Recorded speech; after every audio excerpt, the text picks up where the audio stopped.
This is out of control. When this neighbor's 16-year-old daughter crashes her bike into his car. Hey, what the heck? She immediately gets off, starts crying, and calls her mom. The scratch looks awful at first, but he takes it to a shop, and after a few minutes of buffing, it comes right out. No big deal. So he tells this girl and her mom, don't even worry about it. It was an accident. And he thinks that's the end of it. A couple days later, the mom texts him. My daughter still feels terrible, and she wants to apologize properly. Can we bring you over a cake? He says, sure. That sounds nice. Everybody loves cake. So they show up that evening, and this 16-year-old girl is holding a cake. The mom is standing a few feet behind her with a phone out. The girl starts apologizing. Here, again, I'm so very sorry. I take full responsibility for the scratch and for crashing into your car. Mom's behind her filming. Speak louder, sweetie. I take full responsibility. Okay.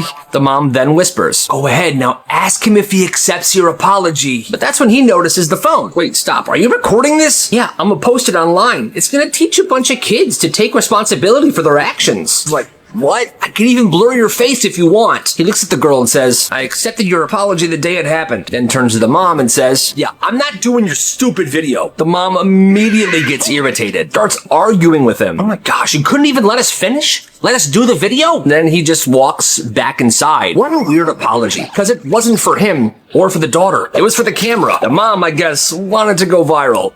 Jeez. This teacher had a student that was obnoxious. And anytime she tried to punish him for it, he didn't care. If he got his attention, he would come back smiling. If she called home, he did not care. He liked lunch detentions. He asked to be suspended. Nothing worked, and the kid knew it, and still every single day he would come to class and just be annoying for the sake of it. Limu, lamu, limu, lamu, limu, lamu, limu. Oh my god, I hate my life. And if he wasn't making weird limu, lamu noises, he'd be tapping pencils, humming, kicking the desk, driving everybody insane. One day the teacher snaps. Hey, what do I have to do to make you stop this? Kid thinks about it for a second, and then he says this. Bring me stuff. What stuff? Candy?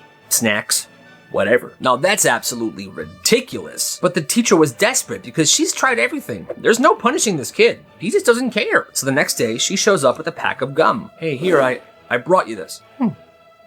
Thanks. And the transformation is immediate. The kid sits down. He's silent. He does his work. He raises his hand. He's absolutely perfect, and the teacher can't frickin' believe it. Then, the next day, she forgets to bring him something. And immediately, limu, lamu, limu, lamu, limu. Right back to it. And according to the students, she stopped everything she was doing, left the room, ran to the vending machine, and came back carrying 4 bags of mini Chips Ahoy cookies. The kid looked at them, took them, nodded, and went right back to behaving super well. The student trained the teacher to bring him stuff so he wouldn't be annoying.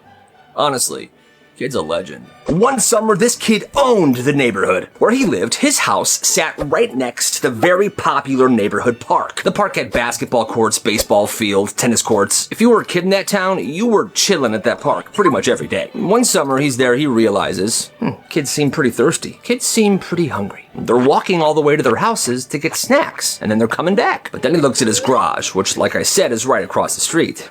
And he gets a brilliant idea. The next day, he convinces his parents to take him to Costco. He comes back with coolers, chips, drinks, candy, ice pops, ice cream. Then he opens his garage door, sets up a table, makes signs with poster board and Sharpie, and what he wrote on that sign was snacks for sale. And it works immediately. Step right up, snacks, drinks, ice cream. The baseball kids are stopping by in between games, getting a Gatorade, basketball teams coming over. He's running a freaking concession stand for the kids at the park. What a genius. Then he starts upgrading. He's putting really nice folding chairs in the driveway, sets up a speaker. Now kids aren't just buying snacks, they're buying snacks and they're hanging out. One guy finishes a basketball game and goes, all right guys, meet up at the garage. At one point, there were so many bikes piled up on this kid's lawn, everyone assumed that there was a big birthday party or something. But no, it was just business, baby. The kid wasn't charging crazy prices either. He was making a profit, but it wasn't that much of a profit. He was doing this for the neighborhood, for the kids, for summer. And baby, that sounds awesome. This kid's family owned a carpet store,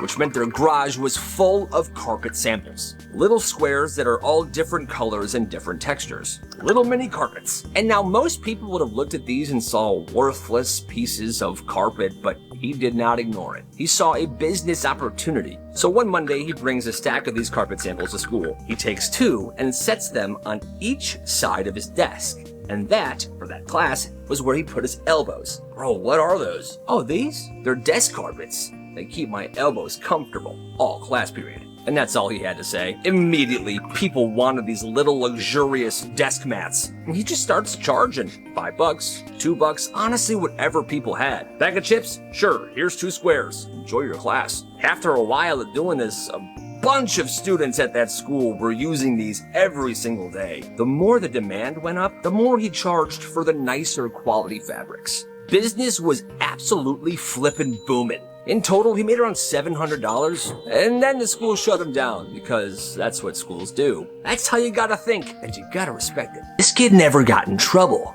He was quiet. He got good grades, which is why nobody suspected him when everything started. It begins during first period. Some girl in this class suddenly jumps out of her seat. The teacher runs over. Then immediately after, someone hears another scream from a different classroom. And then every 15 minutes, all day, from all around the school, screams. Because why? The screams meant somebody found a mouse. But it's not normal mice. Bright blue mice. Pink mice.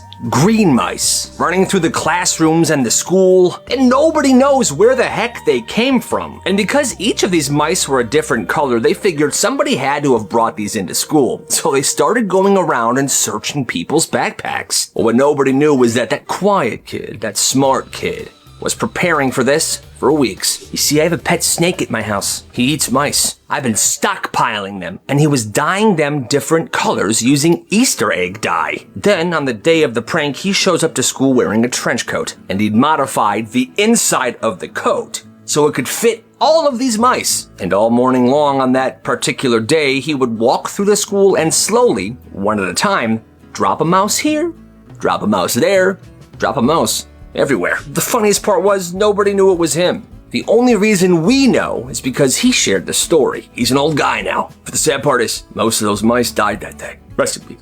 This kid's grandpa was a courtroom sketch artist. And for some reason, instead of his grandpa teaching him normal stuff, his grandpa taught him how to sketch. Hey, good job, kid. You're doing great. Hey, thanks, Gramps. Well, see, this kid was in middle school. He really wanted to draw stuff for court cases, but, So one day he talks to his smartest friend. And the friend goes, why don't you make your own court? And they did. That smart kid became the judge. A couple of other friends became attorneys. And every day during lunch, they would set up in the corner, and then they start spreading the word. Anybody who has a beef with anybody, take it to lunch court. We'll settle this. Then word started to spread. Any type of beef that any friends would have, they would come to lunch court. Kids would walk up, explain their side. The attorneys would argue. The judge would make a ruling. And this entire time, this kid's just sitting back, sketching everything like it was an actual trial. And it would get intense. One kid brought his own witness statements from different classmates. Evidence started to be involved in these cases. There was a wait list of students waiting for their trial date. The kid who was the judge started carrying around this notebook filled with all the cases he's doing. Suddenly, he's stressing out. And this kid had a giant binder filled with these courtroom images. And honestly, that sounds like so much fun. This kid in band was obsessed with Yo Mama jokes. Yo Mama so squiggly, she squiggle on me. And he would say them every day. Yo Mama so old, she pre-ordered the Bible. Yo Mama so ugly, not even goldfish crackers smile back. Then, a hurricane happened. Schools closed for a while, and everybody comes back. Everyone's talking about it, seeing who lost power, who's got flooding, all that stuff. Band class starts up again. The teacher's getting everybody settled in. All right, class, settle down, settle down. I'm glad to see all of you are well. Well, then this kid walks in, the Yo Mama kid.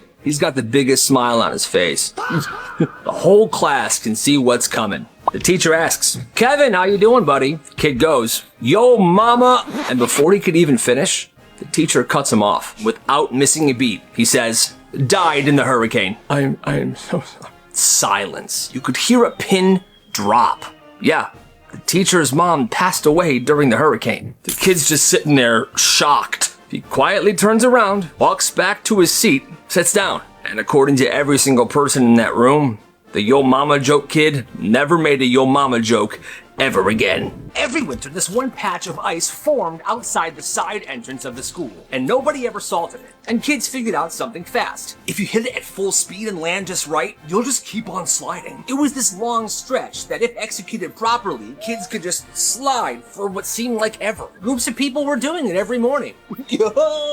A pile of backpacks here and a line of kids here. It wasn't easy. Some kids wiped out. Some kids went pretty far. Well, one kid showed up who took it way too seriously. Before and after school, he showed shows up with two of his biggest buddies. And if somebody wanted to slide on this ice, they had to give him something. What you got? Well, you're in my math class. I'll give you the answer to tomorrow's homework. Deal. He would then let them go and mark down how far they went. 15 feet, 18 feet, 25 feet. Now, everyone's showing up with offerings to get in line to try to beat the best record. This kid's getting tons of snacks, homework answers, random items. That's when one angry janitor sees what's going on, and he's like, "I can't have this." So every morning he begins salting it. That forgotten ice patch was no more. But for that time, it was awesome. Hector's driving to work one morning when he sees something on his dashboard. What is... It's a jumping spider, and Hector does not do spiders. So immediately he's freaking out. The car's swerving. It's dangerous. He's trying to keep one eye on the road and one eye on this thing. Then the spider disappears somewhere in the windshield.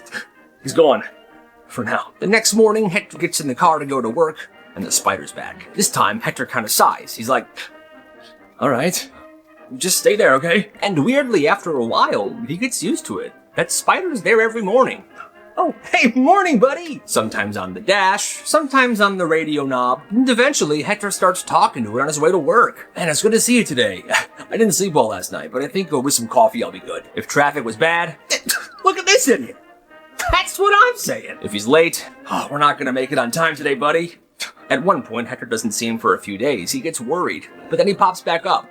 "Oh, hey, there you are. I missed you." Now it's a part of the routine. It's been about a week since he met the spider. And it's his buddy now. One day, he's driving his wife to work. She gets in the car, and she sees the spider. "All right, let's go." Ah! "Oh no, that's just... Ew." "Don't worry, he's dead now." His wife just killed his best friend, and he's actually devastated. The ride to church is pretty quiet. His wife finally says, "Are you seriously mad at me right now?" And he just cries. "You rode with me every single day this past week. He was my best friend. Rest in peace, man. Rest in peace." Man, that's sad. There was a kid in class that never talked, always sitting by himself staring ahead. One day, the kid next to him is trying to be friendly, and he noticed he's got a headphone in underneath his hat. "Hey man, what you listening to?" Maybe it was music, maybe it was a podcast, he doesn't know. Kid slowly pulls out one earbud and hands it over. Okay, that's weird, but the kid takes it, puts it in his own ear. Oh, you want me to listen? Okay. At first, he thinks it's broken. Then he hears it. 481, 482. What is... It's just some guy's voice, counting. Kid then pulls out his phone and shows him. The video on his phone said, "British guy counting to 5,000. "Oh, nice, man. Why do you listen to this stuff?" And all the kid said to him was, "None of your freaking business, bro." 496.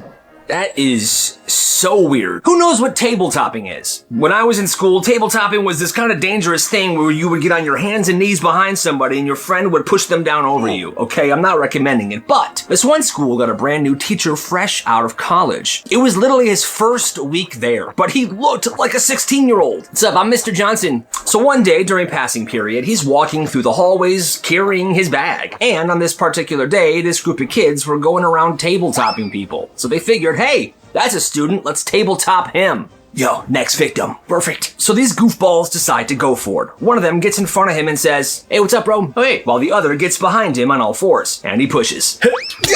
He falls down, and he breaks his arm, and that's when the students can see his staff badge. "Bro, that's a teacher." "What?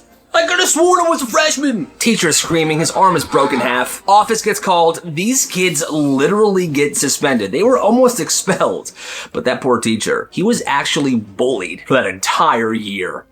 That's just not right. "No chewing gum in my class." Ah, rats. Marcus gets caught chewing gum by one of the super strict teachers. "Marcus, spit it out." Now, most people would just take their gum and walk it to the trash can. But not Marcus. He's too cool for that. So he takes the gum out, he stands up slowly, he looks at the garbage can across the room. Watch this. Whole class locks in, trying to see if he's gonna make the shot. He launches it. Perfect arc. It's going. At the very last second, the gum curves and gets stuck in the quiet kid's hair. Everybody's horrified. They're waiting for this quiet kid to freak out. But the kid never talks and he barely even reacts to this. He slowly reaches up. He touches the gum. It's not coming out easy. It's stuck in there pretty good. Then he calmly opens his backpack and pulls out a pair of scissors. And without saying a single word, He just cuts that chunk of gum right out of his hair. He sets the gum on his desk, puts the scissors back in his backpack, zips it up, and then he puts the hairy wad of gum in his mouth and starts chewing it. Goes right back to taking notes. The strict teacher's like, you know what? He can chew it. I'm not dealing with that. Yeah, that kid's pretty weird. I hate braces. Mikey got braces right before freshman year, and he really didn't want anybody to notice. So the whole summer, this dude's in the mirror practicing, smiling with his lips closed, talking differently. Hi, my name's Mikey. How are you? Laughing without showing teeth.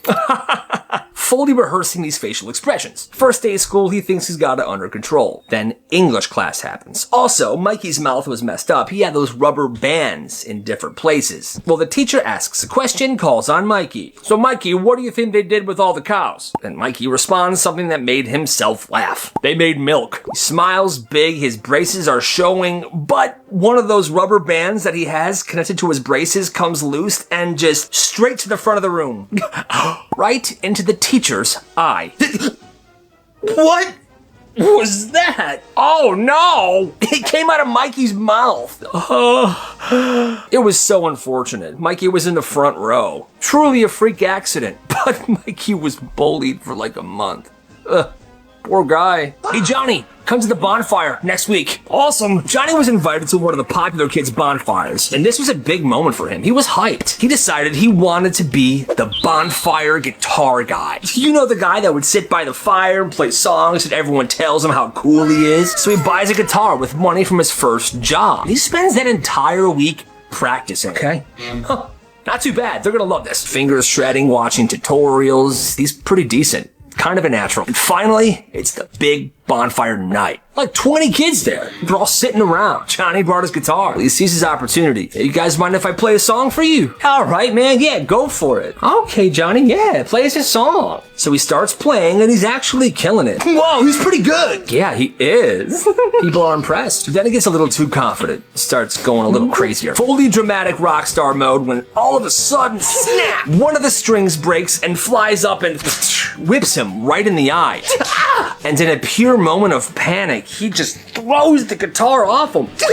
Everyone goes silent. Johnny gets his composure. He realizes there's way too many people here for him to be freaking out. He's gonna look like a loser. But when he opens his eyes, he realizes he threw his guitar into the bonfire. And now the guitar is burning like firewood. No one said a word for about 30 minutes. They just sat around that fire warming themselves up with Johnny's guitar he bought to impress everybody. He never lived that down, and he wasted $200 on that guitar. That's nuts. He was a kid. His mom dragged him to the nearest 7-Eleven. I don't want to go. Well, that's too bad. Well, they get there. She goes in the store, but he waits outside. He then sees this older, strange-looking guy sitting against a wall.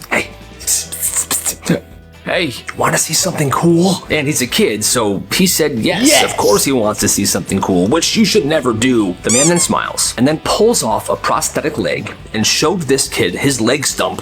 Look at this. The leg stump had a very weird smiley face drawn on it in Sharpie. The kid absolutely freaks out. That's not cool. The man then panics because I guess he had good intentions. Oh, no, wait, look, it's actually cool, look. The kid's now ugly crying. The mom runs out of the store. What's going on? His leg. The man's embarrassed. The mom's freaking out at him. I don't know why he showed the kid his leg stump anyway, but she went home with her kid. And years later, when he sees a 7-Eleven, he freaks out a little bit still. Hey, Mrs. Stevens, Johnny's my best friend. Yay. No, the heck he's not. This school had one of the weirdest rules ever. Nobody's allowed to have a best friend. I mean, I guess it wasn't officially, but every single time, if two kids got too close, teacher would step in and separate them. At first, nobody notices the pattern, but if a teacher sees these two students sitting by each other every day, come here. What'd I do? You're not sitting by Johnny anymore. Their desks get moved. The kids are laughing together too much. I think you two need some space. And everyone's like, why does this keep happening? But it gets worse. I guess teachers start clocking who is friends with who.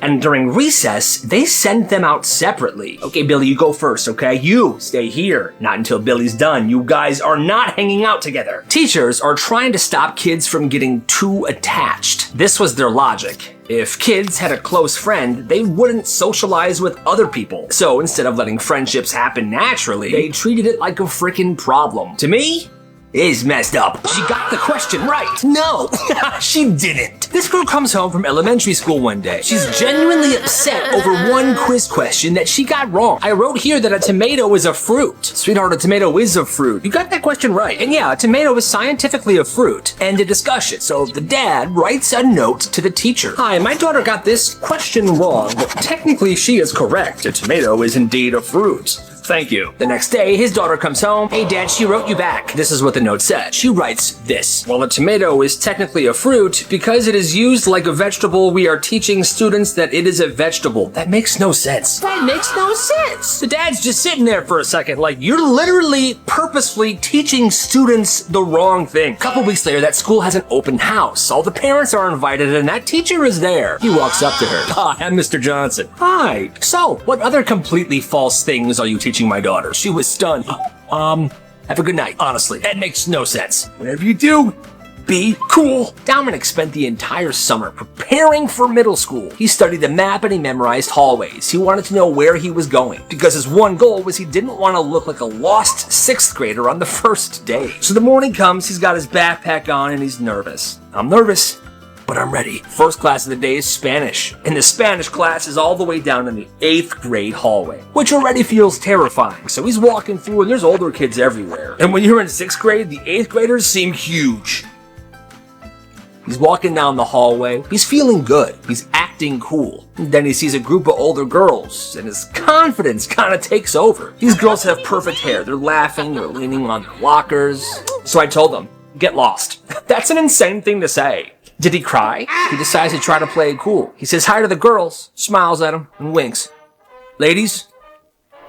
But because he was focused entirely on trying to impress these girls, he didn't see what was right in front of him. A janitor, the janitor's cart, and the janitor mopping up someone's vomit. He runs into the janitor, he slips on the vomit, and he falls into the big trash can that's on the janitor's cart. Oh, loser! He climbs out of that trash can as fast as he can and he runs to that Spanish class. And all that effort trying to look cool and not seem weird failed. Because for the rest of the year, he was known as Puke Boy. That's unfortunate. You're trying to ruin my life! Ow. Jake genuinely believed his cat was ruining his life on purpose. Her name was Mildred, and he thought his cat had one mission, to destroy his social life. Because Mildred would pee on everything. His laundry, his backpack. One time, she went into his closet and tore up a bunch of his clothes. Everything is ripped! And the worst part was she wasn't even sick. He thought maybe she's acting out because there's something wrong with her, so he took her to the vet, but the vet's like, she seems incredibly healthy. Meanwhile, Jake's showing up to school smelling like cat urine. Dude, what does that smell? Oh, that's just Jake. What the heck? Jake knew it was Mildred's fault. Then it started escalating. She was pooping in his shoes, sleeping on folded clothes right after they were washed, so everything he wore was covered in hair. For years, Jake thought, this animal hates me. Fast forward 15 years, Jake is grown now. He's got long hair and he's living in an apartment by himself, and he still has that cat Mildred. One day, he's sitting on the couch watching TV. He looks down and there's Mildred. She's very old now, and she's huge, curled up in a ball right next to him. She's obsessed with being near him at every second. And one day it clicks. She just wanted me all to herself. Now, maybe that's true, maybe it's not, but all he knows is that 15 years later, he loves that cat more than anything, and she loves him. It's kind of sad and beautiful. School prank gone seriously wrong, or right. This was back in 1979. Somebody glued all of the locks on all of the doors in this one high school. The teachers show up. They can't open their doors. What the heck is going on? Keys won't even go in. They couldn't even get into the supply closets because those were also glued. Within 20 minutes, the whole building is in absolute chaos. Janitors are trying solvent. Teachers are trying to pick away at the glue. Students just standing around watching this all unfold. Eventually, the principal actually canceled school. School is canceled until further notice, students. Now, here's the thing. This all happened during the nicest week of the year. It was sunny, warm. Everyone wanted to be outside. So instead of being upset, obviously the students were like, all right, days off. We're going to the pool. Yabo. They were tanning, they were listening to music. Because it's the 70s, nobody can text, nobody can call, so they're calling each other. Are we still off school? Is school still canceled? Then they find out from the principal that prom is canceled until whoever did this comes forward. Still, nobody talks at first. 3 full days go by before the school actually replaces the locks. Then eventually, the kid that did this admitted to it. It was me. He gets expelled, immediately. School's back in session. Prom is not canceled. But here's the thing. Nobody was mad at him. The students actually loved him for it because right before prom, they got a few days off to go to the pool and get their tans on to be tanned for prom. It was a perfect situation. And that sounds awesome. Younger siblings, am I right? This guy had a younger brother, and his younger brother always won. Didn't matter what happened. If they fought, he would get blamed. If something broke, he would get blamed. Parents always hit him with, "You're older. You should know better." The younger brother figured this out fast, so he started using it to his advantage. He would start trouble, poking at him, annoying him, messing with his stuff. The second the older brother reacted, "Dude, get out of here, what's your problem?" He would just scream, "Mom!" And then the older brother gets in trouble over and over and over again. So eventually this kid decides, all right, that's enough. Because no matter what happens, he gets punished. So he's at least gonna get a little bit of revenge. He waited until nighttime and he went into the bathroom that he shares with his little brother. He takes the toothbrush and he puts soap all inside the bristles. He then lets it kind of dry and puts it back in the cabinet. Well, when his brother brushed his teeth that night, it tastes weird. He's spitting toothpaste everywhere, but his parents are annoyed. They're like, "Dude, just brush your teeth. Quit being a baby. Your toothbrush is fine. It's normal toothpaste." "No, I can't. It's disgusting." "Stop being dramatic." And yes, it was simple, but the noise of his brother getting yelled at even for something so stupid as that made him happy. This makes me happy. And he slept well that night. They wanted a legendary senior prank. So they snuck to the football field at midnight with a gallon of chemicals, and their plan was to spell out the graduation year in big numbers across the field with these chemicals. So the grass would die and would spell out 2025. Guys, just wait till after the weekend. It's gonna look awesome. Best prank ever. When Monday came around, it worked. Their graduation year was spelled out. But apparently this field used specialized soil. The chemicals seeped into there and spread around. The damage was permanent. School brings in a contractor. I know you think it's just grass, but it's not just grass. It's a $10,000 repair. We have a game in 3 days. Well, fork it up. Now, the school actually wanted to be chill about this. They were just gonna give the kids community service and call it a day. But when the insurance company came, we aren't paying a dime for this unless you call the police and file a report for vandalism. That's just how it goes. So, in order to fix the field, the school had to make it official. They had to file a police report against these kids. They all got taken down to the station, and they got a court date. And yeah, that definitely ruined their graduation. If you can't eat it, you need to wear it. This kid's parents had this unbelievably weird dinner rule. Every night at dinner, if you refused to eat your food or you got full before your plate was finished, you had to wear your food. "I don't want to eat my peas." "Put the peas in your hair." Or, "I'm too full to eat these mashed potatoes." And rub the mashed potatoes all over your head. Apparently, this kid's parents thought this was teaching him discipline or something. One night, this kid refused to eat his green beans. "I don't want to eat them. And I can't eat my spaghetti either. I'm so full." "Well, then you better line up each and every one of those green beans in that ugly mullet of yours. And make sure you drape all the noodles over your head as well. You know the rules in my house." So he puts it all on his head. And the thing is, they wouldn't let him shower after this until right before he went to bed. So God forbid they had guests come over. What is he gonna say to him? "Sorry, I smell and look weird. My parents made me mush all my food over my body." Oh, that's actually super messed up. Her mom's boyfriend was nice at first. Helpful, friendly. "Hey, Kayla, I brought you home some McDonald's." "Thanks, Mark." He treated her great. Then he married her mom. And almost overnight, he stopped talking to her completely. "Hey, Mark, how's your day?" He would walk past her like she wasn't even there. Then her little brother was born. And that's when it got worse. She said he basically decided that she didn't belong in the house anymore. First, he stopped cooking for her. He told the 14-year-old, "If you want food, buy your own." But she also wasn't allowed to get a job. Then he would take her laundry out of the washer mid-cycle to put his own in. And he would throw her wet clothes just on the floor. "Why'd you do this?" He would always scream that it was because, "This is my machine. I bought it." And then as a punishment, she would make her do everyone else's laundry and fold it all. He banned her friends from coming over, never let her take the classes she wanted at the park district, and then he did one thing that she said that she would never forget. She went away to school camp for 2 weeks. She came back excited to get home. She walked into her room, looked at her bookshelf. "All my books are gone."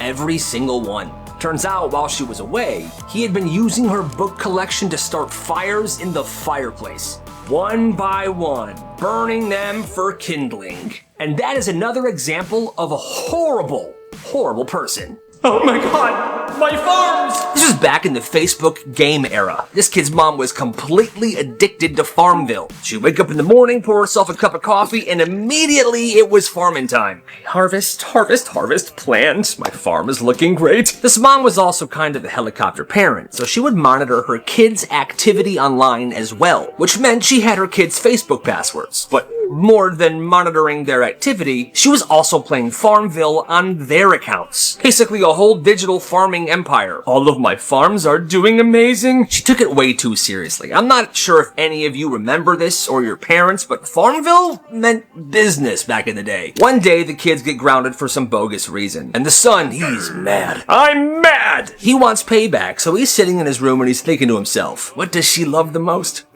Her farms. So one night, he logs into his Facebook, and he intentionally sabotages everything in his farm. Then he goes on the family computer. His mom's already logged in. He goes to her precious farm and completely sabotages everything there as well. Selling, deleting, harvesting too early. The next morning, he hears it. He's still in his bed. From downstairs, he hears the yelling. What happened to my farm? What happened to all my farms? Panic and fast-clicking mouse noises filled the air. She spends the whole day absolutely furious, talking about hackers, emailing Facebook. She never put two and two together that her son probably did this, but he knew, and it made him so happy. That's what you get, Mom. This math teacher was a total freaking nightmare. She required every student to have a specific scientific calculator in her class. The calculator cost $100, but if you forgot yours, too bad. She wouldn't lend you one and you were not allowed to share or borrow off of anybody else's when you were in the classroom. Well, one Saturday, a junior named Marcus was biking in his neighborhood when he spots a massive garage sale. Oh, that looks sick. He goes up and takes a closer look and he finds an absolute gold mine. This, tech hoarder was selling a box of 15 perfect condition graphing calculators for $1 each. Well, Marcus didn't even blink. He bought all of them. I'm gonna buy all of them. He dropped $15, took everything home, and he realized he was sitting on over $1,000 of technology. Well, the next Monday, he brought these to school to start a little business. He would stand right outside of that rude teacher's classroom door. It would be 5 minutes before the bell, and he would rent them out to students that didn't have these calculators. Hey, psst, you need one? I know she's tough. $5 to rent for the class period. Oh my god, thank you so much. There's a test today. I was gonna fail it. I got you, dog. After a while, word spread and people would just message him like, hey, got any calculators today? I need one for the class. Yeah, I got a few left. I'll meet you by the bathroom in 10. The teacher eventually said that students could no longer rent these calculators, but that rule never really stuck because at that point, she's just using any excuse to fail students. This kid retired at the end of the year. And he sold those calculators to people that would buy them for half the price. But he swears he saved a lot of people's grades that year. And that is respect. This school had the stupidest rule. If it was a super hot day, kids couldn't play at recess. They had to just sit down. But here's the thing that didn't make any sense. They weren't sitting down inside or in the cafeteria or anywhere. They still went outside. They just couldn't play. Okay, it's a hot one today, kids. Have a seat. And they would make the kids sit on this black pavement. Ma'am, why can't we just sit inside? It's so hot out here. 'Cause it's recess, duh. 20 minutes later, the bell would ring, recess would be over, kids would stand up, they're sweating profusely, and they would stumble inside. Now, I guess it's better than running around in the heat. You know, kids could pass out. But still making them sit on the ground in the same heat is kind of just as messed up. And they weren't allowed to go inside. I think this was in Arizona. That makes sense, I think. No high fives allowed. Huh? Why? Because it's assault. That was the actual rule. And no, that doesn't make sense. People couldn't celebrate high five each other. If a teacher saw a high five, they would jump in, pull it apart, and both those kids were getting to frickin' detention. And they always said, aggressive behavior will not be tolerated. So that's dumb rule number 1.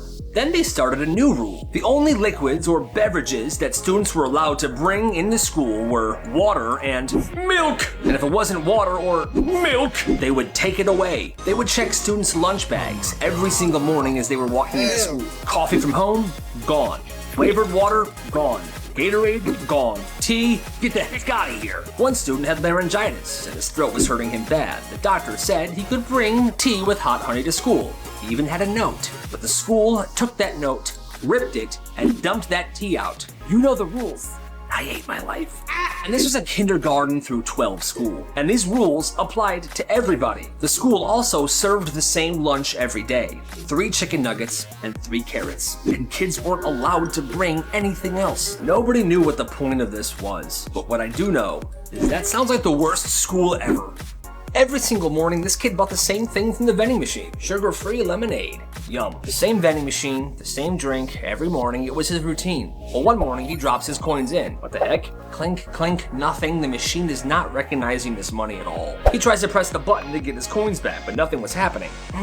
Okay, must be working. We go to the office and tells them. They say that they have no control over the vending machines at all. So he wrote on a piece of paper, "Do not use, out of order," and he tapes it to that vending machine. Okay, perfect. Now nobody else will waste their money here. Hero moment. The next morning, he goes to the vending machine and the paper is gone. So he assumes, oh cool, they must have fixed it. What the heck? Still broken. His coins just gone. Nothing's registering, he cannot get his drink. So he's irritated now, he makes another piece of paper. Do not use, out of order. He tapes it on there. This time he checks on it at lunch, and the piece of paper is gone.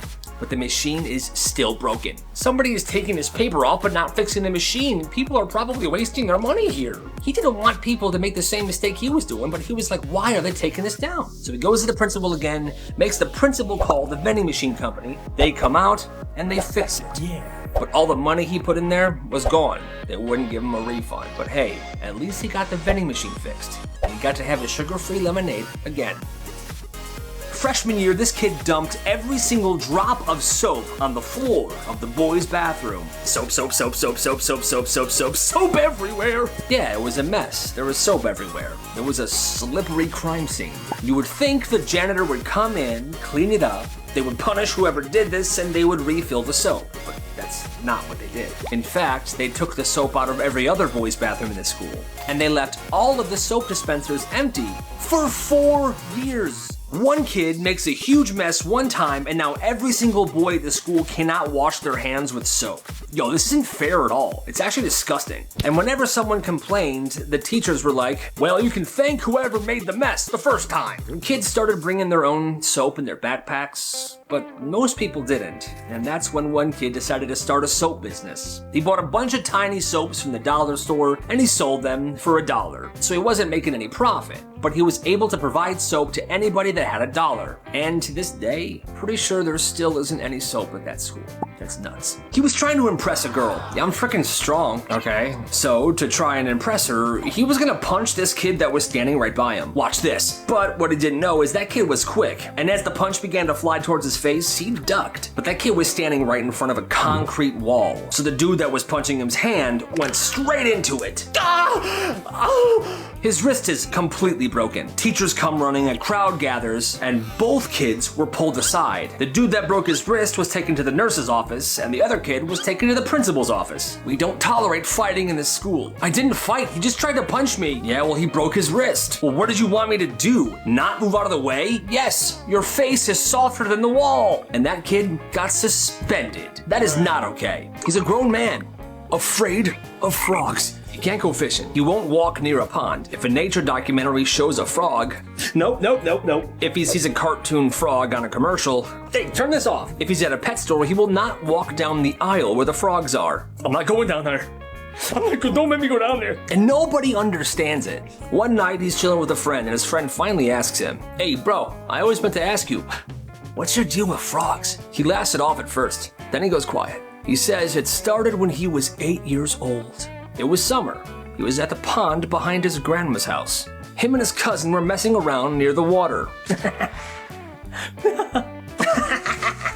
When his cousin scoops something up, whoa, it was a frog. He then throws it at him. Catch! Before he could react, that frog hits him right in the chest. Splat. And it's stuck there, clinging to his shirt. He slowly looks down and he sees the frog staring right up at him. To this day, he swears that the frog blinked once and said this, you would look better in a top hat. He freaked out. He shoved that frog off his shirt and he ran home. So yeah, that's what happened. That's so dumb. Obviously, his buddy didn't believe him. But he knows what he saw, and he knows what he heard. And to this day, he is still terrified of frogs. That's nuts. He's the new kid at a new school, and there's a big rally happening in the gym. It's packed. He's trying to find a seat, but he doesn't want to be noticed. He's kind of shy. Well, there's music blasting, the bleachers are shaking, he's trying to sit down. He's walking up the bleachers, and he's like, all right, just walk fast, be confident, take a seat, it's not that hard. So he starts jogging. Okay. Well, that's when his foot catches something and he falls down. But as he falls, he grabs onto this one kid. Well, that kid grabs onto somebody else. And suddenly it's this full-blown domino effect. Bodies just tumbling down these bleachers. 25 to 30 kids, all just falling, bouncing, rolling down. And it was loud. The sound was unreal. People were screaming. The music stops. Once the falling was done, there's a pile of humans on the floor of the gym. And then the laughter erupts. One by one, people are getting out of the pile until him at the bottom is seen. He started this! And now everybody's laughing at him. For the rest of the year, that kid was known as Bleacher Boy. But it kind of worked out in his favor because people thought it was hilarious. Nobody made fun of him. They just remember it as the day this kid caused the funniest human avalanche ever. This teacher sucks. It's the first day of geometry, the class she's supposed to teach. And the first day, she drops a test onto every single desk. Let's see what you already know. People finish, they hand them in, she grades them, and then she calls up 2 names. You two, stay after. Everybody thinks they're in trouble, but they're not. Those were the 2 that got the top scores on that test. And the next day, the teacher hands those 2 a packet. The packet has chapters in it, examples, and answer keys. The rest of the class gets nothing. She then tells these 2 students, since you 2 got the highest score on the test, you'll be helping me teach this class all semester. And they did. They would follow this packet on what to teach every single day. The next Monday, they would get a new packet. And while these 2 kids are teaching, she is sitting at her desk playing solitaire on her freaking computer. Eventually, kids start asking hard questions. Hey, so why is it this way in number 12 when it's supposed to be the Pythagorean theorem? Don't look at me, this is your lesson. She would literally never help. Weeks go by. If the 2 smart kids get sick, it's a movie day. And if the 2 smart kids are confused about a lesson, so is everybody else. She literally did absolutely nothing. And that was the last year she taught at that school. Good. He robbed the teacher's lounge for months. In broad daylight during biology, he would leave class and walk straight into the teacher's lounge with so much confidence. He'd open the freezer, see what's in there, take an ice cream sandwich, open the fridge, take somebody else's lunch. If there were chips on the table, he'd grab like 7 bags. And he would literally nod at the teachers while he was taking their stuff. He was acting so confident, they didn't even question it. They assumed that he was there for a reason. That was the trick. And he would stand there having conversations. Mr. Johnson, your test was freaking brutal last week. I know I felt bad, but you did pretty good on it. You got a B, right? Yeah, it could have been an A, though. I'm just gonna grab this and leave. Take care. Literally talking to this teacher while he's stealing another teacher's apple, banana, granola bar. And it worked for months. Until one day, one person decided to finally question him. It was the vice principal.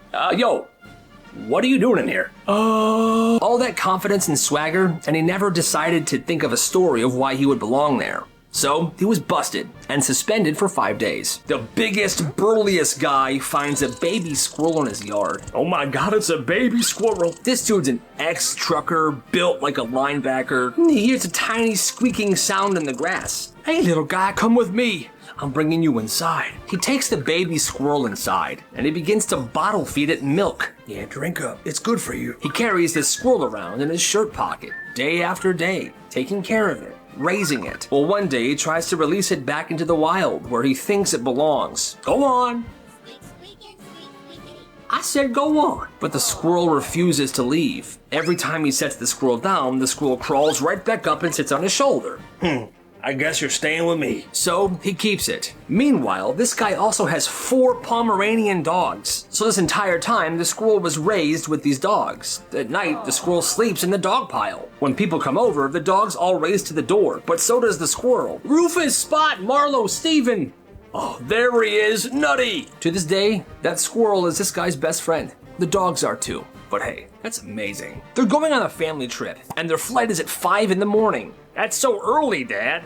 It's just for 3 days. Pack your backpack. You'll be fine. Backpack. He nods. He packs his backpack. His parents don't check it. They assume he's got it. Well, fast forward to the next morning. They're standing in the security line. Shoes off, laptops out. The dad's stressing. I'm stressing. The kid steps up to put his backpack in the conveyor belt, and he tells the security guy, there's a surprise in there. The guy's like, excuse me? There's a surprise in there for everybody. Hey, yo, what? At this point, the security guard's like, yo, what the heck does this kid have in his backpack? They pull the kid to the side, they pull the backpack away. The mom is like, oh my God, what did you pack in there? You'll see. Security guard unzips the backpack. His face changes. Son, what did you pack? You, come here. Okay. What the heck is this? Inside the backpack was dozens and dozens of rubber duckies. Tiny, bright yellow, each one wearing a different outfit. Sir, ma'am, your child packed about 200 rubber ducks. You can have one. So can your friend. Everybody can have one. Everybody around starts laughing, and the kid passes out these rubber duckies to as many people as he can. And honestly, that is super wholesome. It's a big family birthday party. All the cousins are the same age, around middle school. There's cake everywhere, balloons, pizza crusts on the couch. By 8 p.m., the party's over. The adults are done. One of the aunts says, all right, kids, that's a party. Nobody's leaving till we all help clean up. One cousin says, no, I'm not cleaning this. I gotta go home, man. I mean, I don't want to clean it either, but what do we do? I have an idea. That cousin then just drops to the ground. Full body collapse right on the floor, and everyone's screaming, oh my God, Corey! Corey, wake up! The kid's not moving at all. One of the cousins is like, okay, bro, joke's over, stop. But Corey is just committing to this. His eyes are closed, he's limp, he's silent while people are shaking him. Come on, Corey, get up. Get up. What he didn't know was one of his uncles was in the kitchen and called 911. So now, paramedics burst into the house. Where is he? Where is he? That's when he's like, I'm better now. Everybody explodes. The parents are furious. The cousins are like, bro, that was way too far. He's grounded for months. The ambulance leaves, and now all the cousins are forced to clean up double time. They didn't just have to clean up from the party. They had to now clean all the bathrooms and rake the yard. It was insane. So his little bit to get him out of cleaning made things 10 times worse. There was this kid in middle school who was so fast at taking tests. He would always finish before everybody else. Done. Math test, first one done. History quiz, sped through it. Well, one day it was a Scantron test, and he finishes it in less than 10 minutes. It then gets graded, and the teacher comes over. Hey, you, nobody finishes a 60-question test in under 10 minutes. You cheated. I did not. The class is quiet. The two of them argue for a long time. The principal gets involved, and finally, fine, you know what? You stay after school, we're taking this test. Just you, me, and the principal in the same room. And what she does is she switches the answers on the Scantron, so it's different now. Well, after school, he sits down, he gets a different version of this test, and he goes. In 7 minutes, he's done. Done. Grades it on the spot. Another 100%. But this isn't possible. Mrs. Johnson, I think he's just really smart. You're good to go home, buddy. The teacher doesn't even apologize, but she never accused him of stuff ever again. And even though she saw it with her own eyes for the rest of the year, she still never fully trusted him. He's just a genius. This elementary school banned Pokemon cards, especially the trading of Pokemon cards. Too distracting, too many arguments, it was a big problem. Teachers started confiscating them at the door. So for the first week, it was pretty quiet. But then one kid one day shows up with stacks of something else. Rectangles of construction paper, laminated in clear tape. And each of the construction papers had something random drawn on it. Come here. I made my own trading cards. He made his own trading cards. Thousands of them. So what he did is he created a formula, and then he just repeated that, like cards of a mailbox, a broken pencil, a rock with a smiley face on it. And on the back, he would write stuff like trash can, 100 HP, wet sock, ultra rare, milk, super ultra rare. And he called them real world cards. He would sit at home for hours, cutting, measuring, drawing, making sure that only a few packs had the milk or the wet socks. And he would sell these packs at school, $5 each. People laughed at first, but they started taking this seriously when someone pulled a golden fire hydrant. There was only one golden fire hydrant card that existed in these packs. And so students started wondering, what other rare cards were they? And business began booming. It became a bigger problem than the Pokemon cards, and the school tried shutting it down, but this kid kept making them and selling them. And because it was only construction paper, colored pencils, and tape, he could do this anywhere. People started making counterfeits, so he had to figure out how to show that his were legit. It was insane. Eventually, the school found a way to shut this down as well. But for some time, This kid created the biggest trading card game that school had ever seen. Even bigger than Pokemon.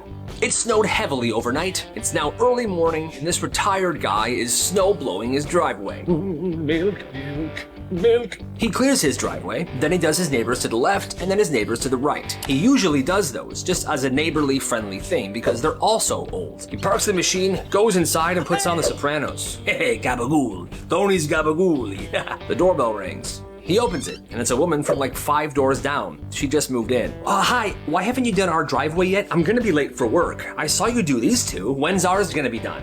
Ma'am, this is not a service. I do a favor for these two because they're old, like me, but I still got my good knees. I'm sorry. You would think she'd be like, oh my gosh, how dumb of me. How dare I assume that you're gonna do our driveway? But no. Well, we're your neighbors too. Can you please snow blow our driveway? He's standing there, appalled. No. Slams the door in her face, goes back to his chair, and presses play to resume The Sopranos. It's Tony Soprano. Gabagool. That lady's out of her mind. In 4th grade, these two kids decided to ruin someone's life. They didn't mean to, though. It started as a joke. They stayed after class one day, laughing, scribbling in notebook paper. JT, I've been in love with you forever. That's good, that's good. But they didn't sign their names on it. They signed this one girl's. She was a quiet girl, and JT was the class clown. They finished writing the note, and they folded it up. They then put it in JT's desk, and they left. Forgot about it. Until the next morning, they walk into class, and JT is standing up, reading this note. JT, I've been in love with you forever. You make my heart go boom, boom, boom. What? He reads every word, and when he's done, everyone turns to this girl. I didn't write that, I swear. I didn't write that. Nobody believes her. Everyone thinks it's real. She has a full-blown meltdown, and she leaves the classroom. And the two kids stare at their desks. The next few days, she is bullied relentlessly. And one of the boys that wrote the note couldn't take it. Hey, it was me that wrote the note. Me and Kyle. We are so sorry. Why would you do that to me? My life has been horrible this week. I'm so sorry, I'll try to make it right. Those two then announced in front of that entire class that it was actually them, and that people should please be nice to this girl. But it wasn't as easy as that. People still made fun of her, and they realized that even a simple joke could follow somebody around for years. So be careful what you do, and be careful who you do it to. Be nice, everybody. He had a crush on this girl for months. They were in the same last period class. Hey, what's up, Carla? Hey, Bryce. Well, 3 days before Valentine's Day, he decides he's done being scared. So instead of just asking her out like a normal person, he buys one of those school singing Valentines. $10, one singer, he comes to your class and sings to your crush. All set? Thank you. You got it. Now it's the night before Valentine's Day. His phone rings. Hello? Yo, dude, she has a freaking boyfriend. Oh, man. So now he panics. That next morning, he tries to cancel. But it's too late. No refunds, and everyone's already been sent out. Well, it's last period.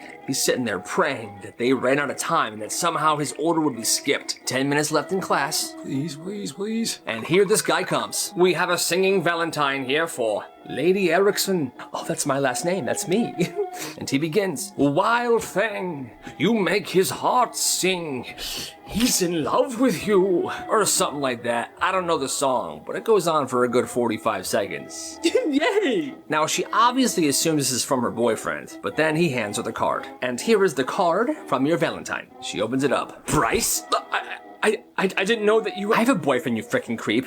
Wait till I tell him about this. You're done for. After that class, he rushes out of the door into the buses, and he goes home. And he said that was the most embarrassing day of his entire life. Yeah. The senior prank was to fork the lawn, which means sticking forks all over the school's lawn. You see, at this one particular school, they used real silverware, and the seniors have been planning it for a long time. All right, guys, we have 3 months. Whenever you get the chance, steal a fork. You got it, Johnny. Brilliant plan, old chap. Every lunch period, they would be taking these forks secretly. And they were doing it slowly, so it seemed like a natural disappearance of silverware. But by the end of spring, the seniors had hundreds of forks. And no other class knew. Then the night before their last day of school, they came to campus, quiet. And they took all of these forks, and they shoved them into the lawn, evenly spread apart. There were so many forks. By the time they were done, the grass looked like it had grown metal hair. It's beautiful. Bro, take that wig off. And the next day, administration went crazy. And the thing was, there was only one custodian left for that school year. This older guy. My name's Mr. Johnny. Hey, Mr. Johnny, can you please pull these forks out of the lawn? I don't want anybody tripping. Oh, okay. And then there he was, down on his hands and knees, pulling these forks out of the grass, hundreds of them. Bending, sweating, he's working alone. A teacher finally came in to try to help him. Hey, Mr. Johnny, you can... That's when he saw his face. Mr. Johnny was crying. Thank you. That prank then went down in school history, but nobody ever talked about the guy that had to clean it all up. Hey, respect Mr. Johnny. This senior class pulled a crazy prank. One night before school, they sent a few people out to pet stores to buy buckets and buckets of crickets. Oh, we got this. This is gonna be the best prank ever. Then, right before lunch, they poured buckets of crickets into any trash can they could find. Well, that day during lunch, a fight broke out. People were pushing and shoving each other. Hey, wait a minute. A crowd begins to form. And amidst all this chaos, these garbage cans got knocked over. And I guess the crickets that have been sitting in there saw this as an opportunity to go crazy. So now there's this wave, this swarm of crickets just going all over the place, and people are freaking out. It turns into chaos. Nobody knows why there's an army of crickets, and somebody pulls a fire alarm. Within minutes, the school loses complete control. And at the end of the day, pest control was there trying to fix the situation, trying to get rid of all these crickets, and I guess they did their best. Weeks go by, then months, and crickets are still showing up. In classrooms, in lockers. Years later, every so often, you could hear them at night in the ceiling, all because of one senior prank. And honestly, that's legendary. This mom spent 5 years telling everybody in town that her son was a monster. He cut me off. He hasn't talked to me in years. She would go on Facebook and post these long, crying rants about how family is everything and how she didn't understand why her own flesh and blood would just stop speaking to her. I'm a heartbroken saint of a mother. She was really making herself the victim. I just don't get it. I gave him life, and now he won't even answer a text. I've done nothing but love him. Well, her son eventually caught wind of all of this, and he decided he was done being the villain in this story. He finally posted a comment on one of his mom's crazy posts. He didn't write much. It was a simple question. Hey mom, glad you're doing well. Quick question, where's my Honda? People commented. The truth finally came out. A few years back, her son let her borrow his car because her transmission was out and she needed to get around for a few days. But the day he dropped it off, all right, mom, keys are on the ignition. I'm gonna get an Uber back home. You're all set. Thank you, son. Well, that day she didn't drive it to work. She drove it straight to a car dealership. And it wasn't a formal car dealership. It was some random guy and she sold it to him. Yeah, I'll take it. Here you go. She then used that money to put towards a new car for herself. Why on earth would you do this? I needed something reliable. You're young, you can walk. I can't believe you. But she got mad at him. She said that, oh, quit complaining. You should be happy for me. But obviously, he wasn't. And that's why he never talked to her.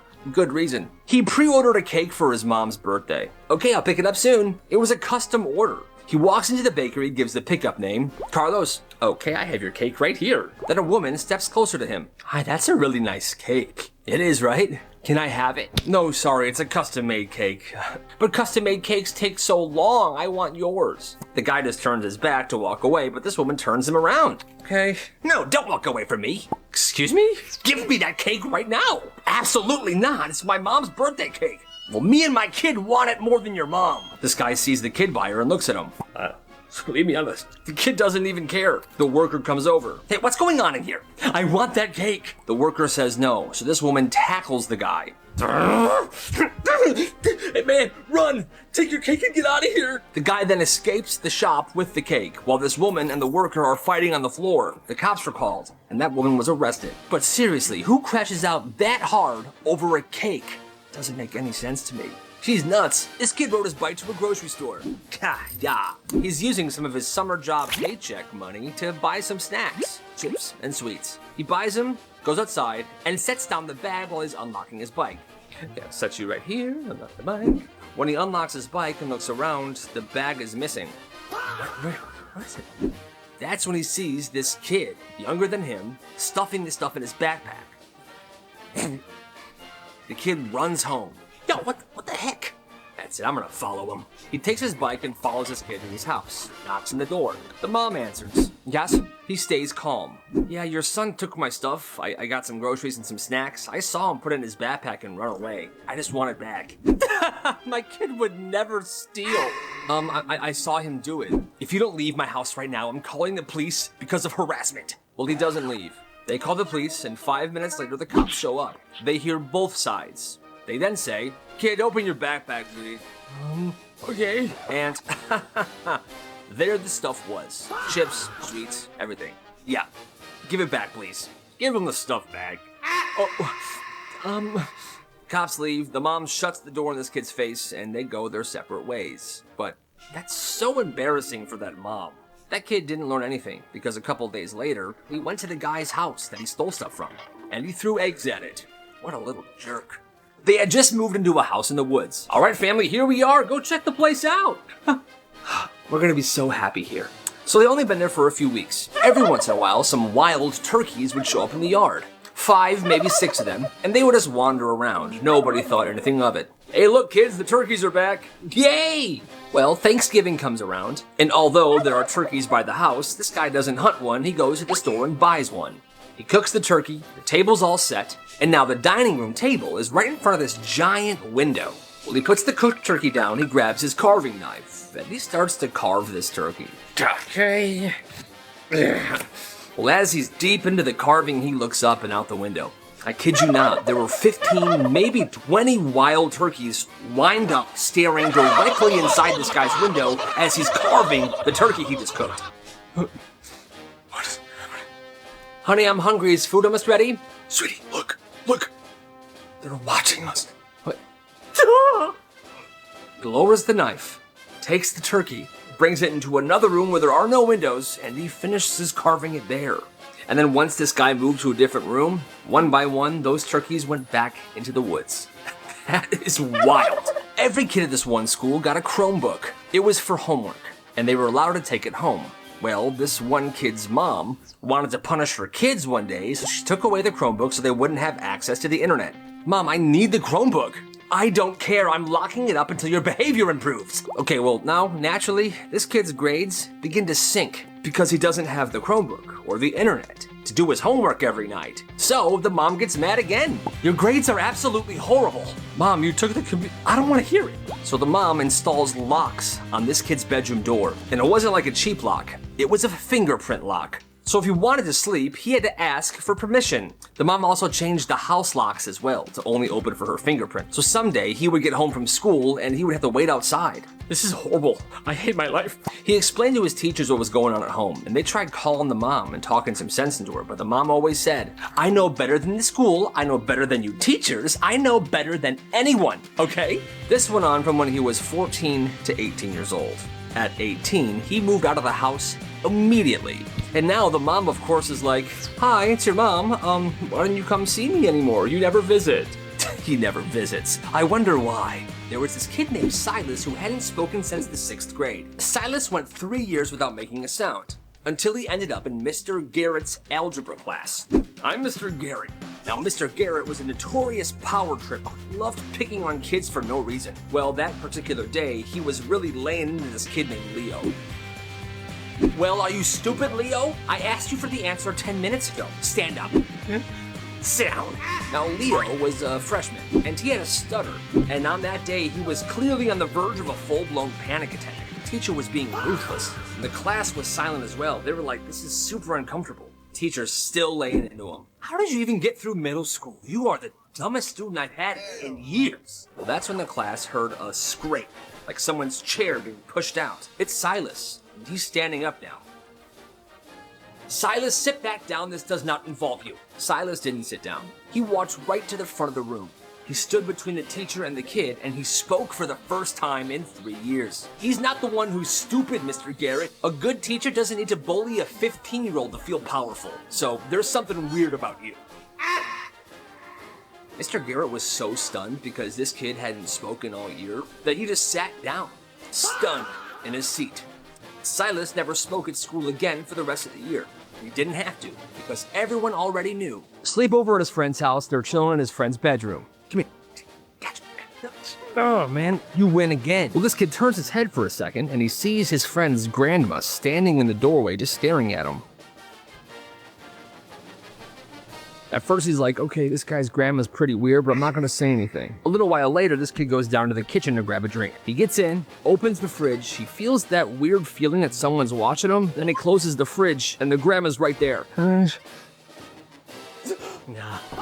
It's like she appeared out of nowhere. He heads back upstairs to hang out with his friend, and they close the door this time. His friend says, "Hey, yo, my dad's gonna run me to the store really quick to buy something for school tomorrow. You good here?" "Yeah, I'm good, man. I'm tired. I'm probably just gonna, take a nap here. Close my eyes." "All right, I'll be back in a second." Kid closes his eyes, and he's just dozing off for a little bit. So that's when he feels the mattress shift. He opens his eyes. Oh.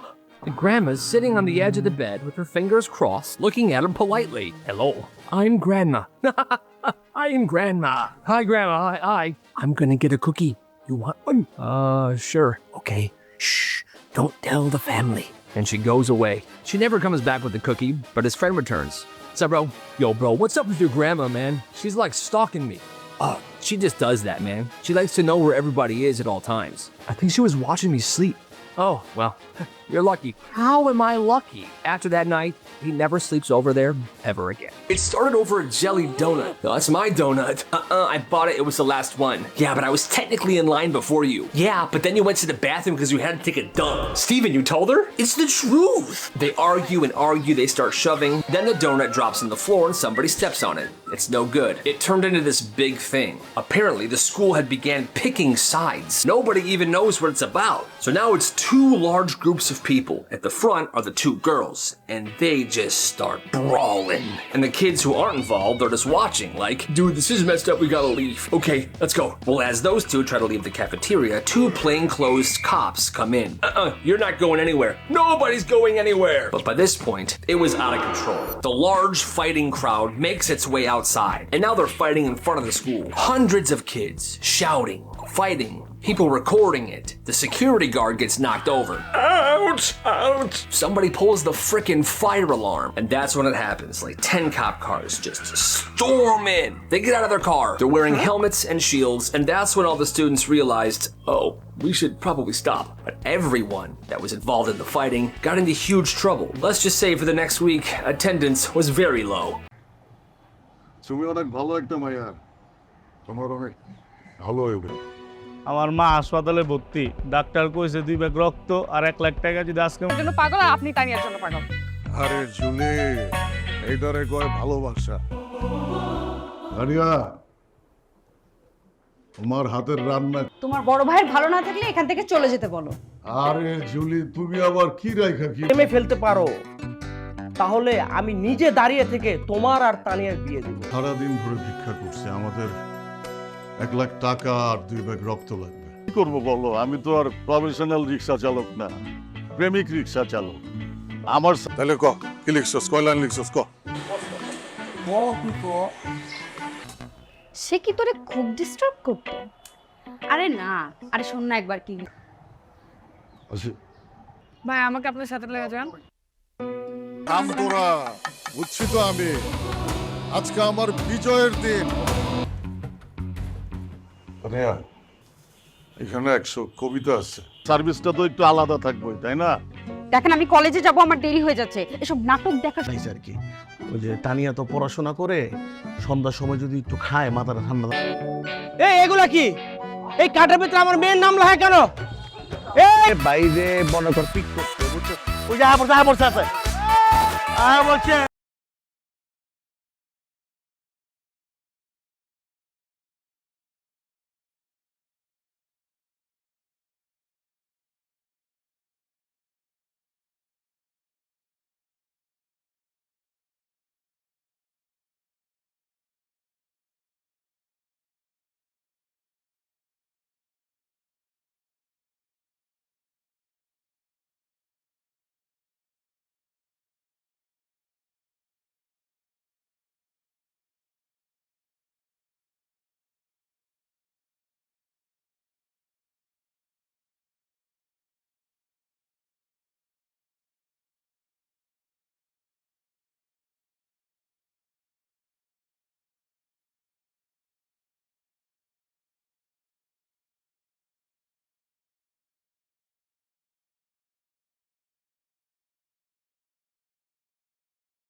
কি খবর তোমাদের, কেমন আছো তোমরা সবাই? ভালো তো না? তুমি জানো তোমায় কালকে একটা খবর বলছি। হ্যালো, আসসালামু আলাইকুম। ওয়ালাইকুম আসসালাম। কি রে হৃদয়, তুহিন মানা করতেছি, কিছু হবে না, কিছু ভাবি আপনি জানেন আমি একবার অসুস্থ হয়ে গেছিলাম, ও আমাকে রক্ত দেয়নি, আর আজকে আপনাকে রক্ত দিয়ে চিঠি লিখছে। আমাকে বুকিং দিছে মানে আমাকে কে বুকিং দিছে দোস্ত? তোর যে আশিক আছে না, এখন তো ও আমার পিছনে লাগছে। এই এই দুলাভাই সামনে থাকলে যে সালাম দিতে হয়, আপনি শিখাই নাই তোরা? কেমন আছো তুমি? ভালো। আমাকে জিজ্ঞেস করবো না রক্তটা দিবি তুই? আমি কেন রক্ত দেবো? প্রেম খরচ তুই, রক্ত আমার বন্ধু দিছেন আপনাকে অনেক ভালোবাসি ভাবি, আপনার ওর রক্ত যাওয়াটা বিধে হতে দিবেন না ভাবি। 073421934 এটা তোমার নাম্বার না? জি জি, আপনি কেমন আছেন? ভালো নেই, আমি ভালো নেই। আমিও তোর মতোই ভাবতেছি, রক্ত যদি মিঠা যায়, তাই রক্তটা আপনার কাছে এইটা আমার লাস্ট রিকোয়েস্ট ভাবি। আচ্ছা কখন আসবে তোদের ভাবি? আর ভালো লাগতেছে না আমার, সে যে কেন এলো।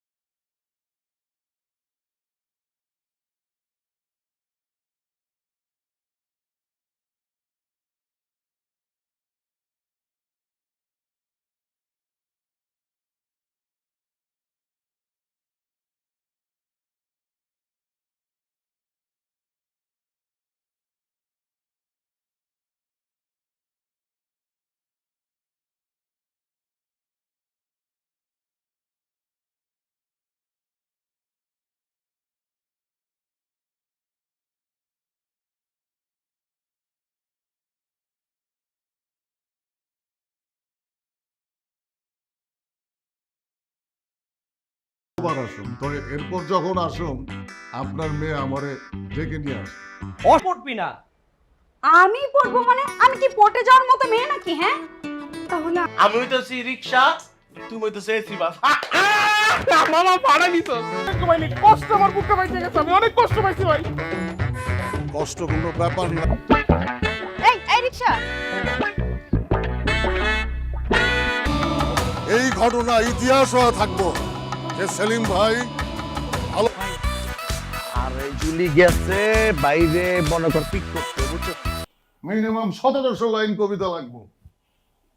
তুই 700 লিখবি। মানুষ তো মর্ডার, যে কোনো সময় মারা যেতে পারে, মারা গেলেই বাঁচি। আমার কথার বাইরে কোনো কিছু করবি না, আর ও যদি তোকে পড়ানোর চেষ্টা করে তুই কোনোভাবে হারামজাদা আমার মায়েরা ডিস্টার্ব করে। হ্যালো, আপনি শুধু শুধু রাগ করছেন। কই আপনার মেয়ে যাবে না স্যার? না, আমার মেয়ে যাবে না, আমি একা যাব। এই সেলিম, তুমি কই যাও? মাডা মনে আর বাঁচবো না স্যার। কস কি তোর বাড়ি কই? স্যার শত যে থাকবো সেও ব্যর্থ হইব। আমি চাই না আর কেউ ব্যর্থ। যা চাইছে আপনি তাই করছেন, এখন আমার মন যা চায় আমি তাই করি।